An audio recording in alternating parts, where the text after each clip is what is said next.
some would propose that we should go the rate of thresholds, or should I say floors, in the sense that if you look at the Maputo Declaration, for instance, which has played a serious role in terms of catalyzing government investment in the agriculture sector, because it set a threshold of about 10%. Yes. And some would argue that at a national level, maybe we need to think about this at a policy, maybe at the national treasury, for instance. Do you think this would be a viable way out? Yes, I am all for taking away more decisions on budget from governments in the African continent. So there's not just the Maputo one, there's the one on education or on healthcare for 15% as well. And I think that in healthcare, I think we've only hit maximum of between 3 and 5%, yes. But we've committed to 15%.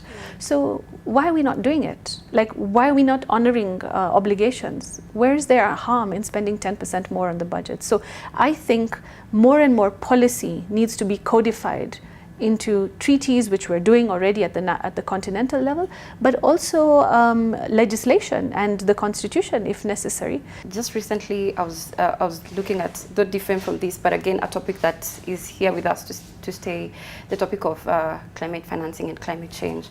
And I was just thinking about how we set targets, but again how far we are from the reality. And some of the concerns that I came across, I mean, because these are a problem that affects most developing countries, we set the bar too high than we are actually able to meet, was that probably there's a misrepresentation of the expert in the purchasing table, and just having done sufficient due diligence to establish whether the the targets that we are setting, whether our economic status or our growth is able to meet that.